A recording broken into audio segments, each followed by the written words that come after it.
and we're going to be entitling this series, The Lost and the Found. Or, better put in our wording here, The Lost and the Found. See, makes it easy.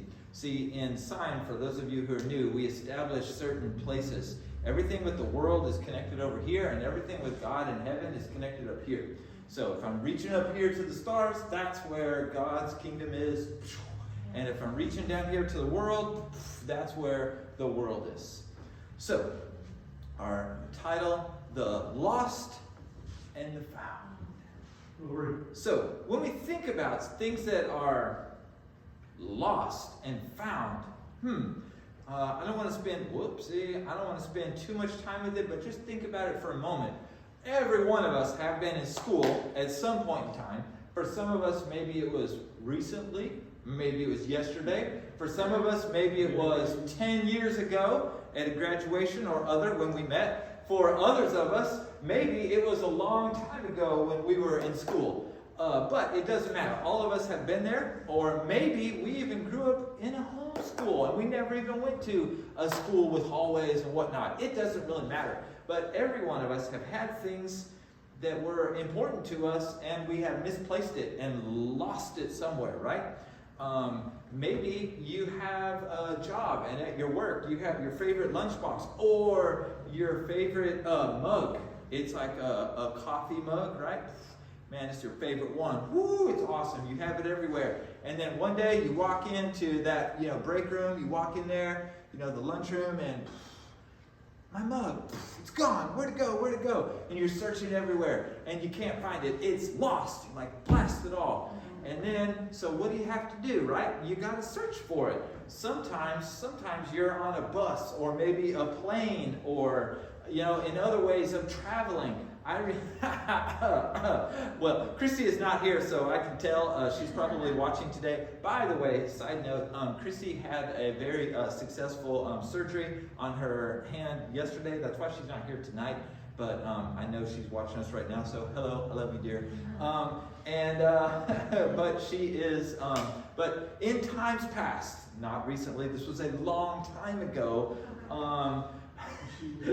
when she was younger, very younger, and we were first married, we'd be driving like from state to state, and we'd pass through one place, and she's like, hey, where's my purse? And go start looking around. I can't find it. And then she realized, I lost it. I left it back there at the restaurant. And I'm like, where? What restaurant? You mean like 2 hours ago? And she's like, no, like 6 hours ago. And I'm like, what? So, but anyways, someone always found it, and with God's help and mercy, one time, more than one time, we actually had somebody like that mailed it, put it in a box, and mailed it back home to us.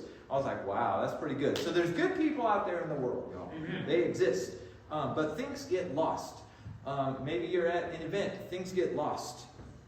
Now, I'll tell you a short story of my own. One time we were traveling for a National Fine Arts Fellowship. It was in 2013, and there was a group of about 14, I think it was a group of about 14 of us, about 10 students, 4 adults, and we're traveling. We actually flew to Orlando, Florida. Flew down there. We arrived at the airport. Everything is fine. I had rented a van ahead of time, and I left everyone. We all got our luggage out. We're all standing right there with a big pile of luggage. And then I booked it down and took a shuttle, popped over, got the van, drove it all back, pulled up. Everybody walks out. I'm loading in all the luggage. Man, we're driving. Everything's cool. We arrive at our rental house where all of us were staying at one giant Airbnb. Fantastic, wonderful trip. We arrive there, we get in, and I'm unpacking everything, taking stuff out, going to the rooms, and I'm like, and Christy's like, hey, where's our suitcase? And I'm like,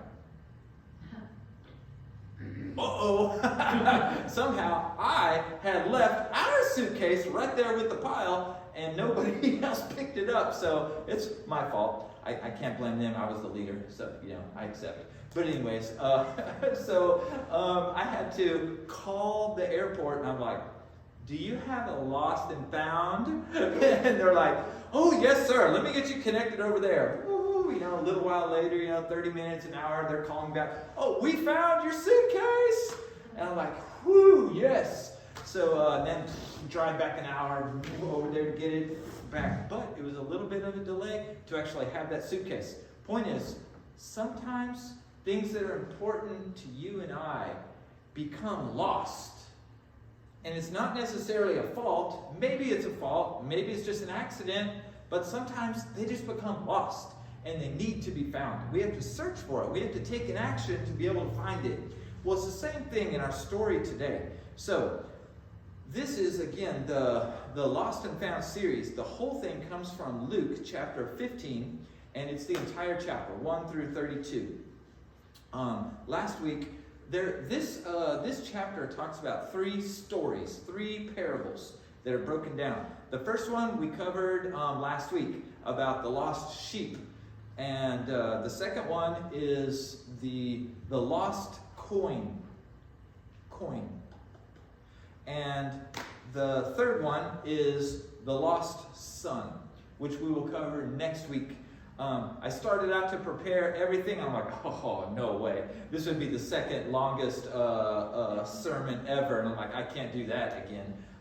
One time last year, I was preaching about Paul from the New Testament, and I was preaching about this the longest sermon ever. That man was like preaching and preaching and preaching, and it kept going and going and going, and it went like all through the night.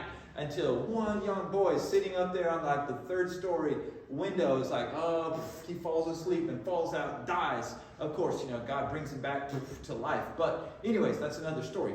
Thing is, I don't want this to be the longest story ever. So we're going to keep moving on, and we'll break it out into segments. After we finish, this is a super sneak preview. So next week will be the lost son. I saw that laughing up there. And the next week after that is totally okay and encouraged here. The next week after that, we're going to begin staying with this series in the concept of lost and found. And we're going to start talking and transitioning more into salvation and how do we share the gospel with people who are lost so that they can become found into God's kingdom. We're going to make it simple, and we're going to make it clear, and it's going to be awesome. So I'm very excited about that as we go into the future.